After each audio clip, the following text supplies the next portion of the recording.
आपका सिर आपको भारी-भारी फ़ील होता है, आपको एंग्ज़ायटी आती है, आपको डिप्रेशन जैसा फ़ील होता है, आपको लगता है कि लाइफ़ में कुछ तो मिस है। मैं सब कुछ पाना चाहता हूँ, मैं सब कुछ करना चाहता हूँ, मैं जानता हूँ कि ये सारी चीज़ें मैं कर सकता हूँ, फिर भी कुछ भी नहीं बदल रहा। फिर भी आपकी लाइफ़ वैसी की वैसी है जैसा आप कभी नहीं होना चाहते थे।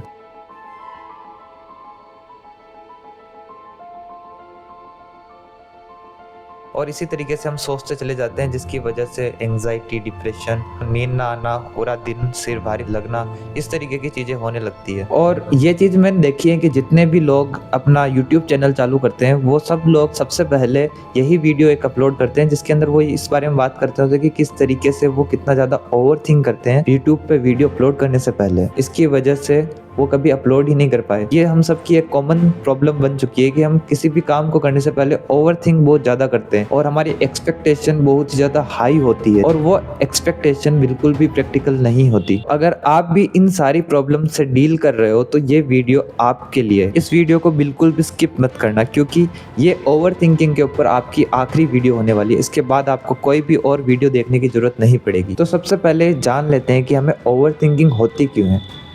लाखों साल पहले जब इंसान जंगल में रहा करता था तब उसके पास सरवाइव करने के लिए कोई डिफेंस मैकेनिज्म नहीं था। जैसे बहुत सारे जानवरों के पास अपने सींग होते हैं, बहुत सारे जानवरों के पास पंख होते हैं जिनसे वो उड़ जाते हैं और इस तरीके से अपने आप को बचा सकते हैं, लेकिन इंसान के पास अपने सोचने के अलावा और कोई भी चीज नहीं थी। वो बस अपने लिए प्लान्स बना सकता था जिनको एग्जीक्यूट करके वो अपने आप को बचा सके। लेकिन आज की डेट में हमें उस चीज की जरूरत नहीं है क्योंकि हमें उतना ज्यादा खतरा एनवायरमेंट से है ही नहीं। लेकिन अब जब बाहर से हमें खतरा नहीं है तो ये ओवरथिंकिंग ही हमारे लिए खतरा बनती जा रही है और उसका नतीजा ये है कि आज हम बहुत ही ज्यादा परेशान हैं। आजकल सोशल मीडिया का दौर है और हर कोई अपनी लाइफ सोशल मीडिया पे पोस्ट करता है और ये दिखाता है कि आई एम द परफेक्ट, मैं वैसी जिंदगी जी रहा हूँ जैसा कि तुम जीना चाहते हो। और फिर तुम अपने आप को देखते हो और मेंटली उनको अपने से कंपेयर करते हो सकता है कि वो उसकी लाइफ का बेस्ट मोमेंट हो जो उसने सोशल मीडिया पे पोस्ट किया हो, लेकिन तुम वो सारे बाकी के उसके वर्स्ट मोमेंट नहीं देखते हो और तुम बस उसका एक बेस्ट मोमेंट देखते हो और अपनी लाइफ को उससे कंपेयर करने लगते हो। और एक साइकोलॉजिकल प्रेशर क्रिएट होता है कि अगर आप उनके जैसे परफेक्ट नहीं हो तो आपको सोसाइटी एक्सेप्ट नहीं करेगी और इसकी वजह से भी ओवरथिंकिंग पैदा होती है।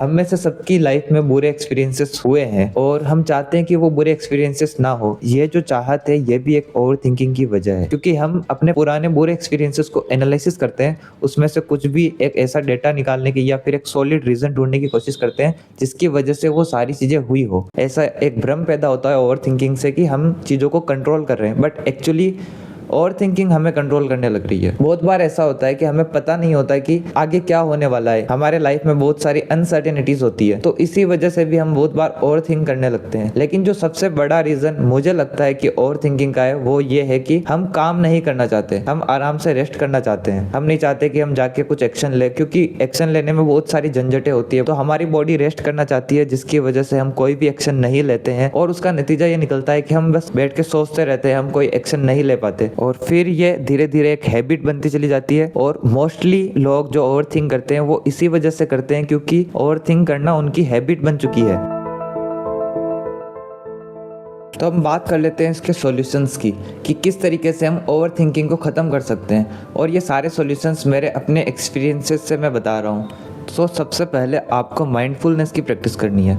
आपको हर पल प्रेजेंट मोमेंट में रहने की कोशिश करनी है। ऐसा होता है कि हम सोचते सोचते कई ख्यालों में खो जाते हैं और हम ये रियलाइज़ भी नहीं कर पाते कि हम कहाँ बैठे हैं और इसी तरीके से हम ओवर थिंकिंग के लूप में फंसते चले जाते हैं। तो अपने माइंड को प्रेजेंट में लाने के लिए हमें एक ट्रिक करनी होगी। तो इसमें हम क्या करेंगे कि हम अपनी सराउंडिंग में 5 चीज़ों को देखेंगे, 4 चीज़ों को सुनेंगे, 3 चीज़ों को हाथ से टच करेंगे, 2 चीज़ों को स्मेल करेंगे और 1 चीज़ को टेस्ट करेंगे। इससे हम प्रेजेंट मोमेंट में आ जाएंगे और ये काफ़ी ज़्यादा इफेक्टिव तरीका है इंस्टेंटली अपने आप को प्रेजेंट मोमेंट में लाने का।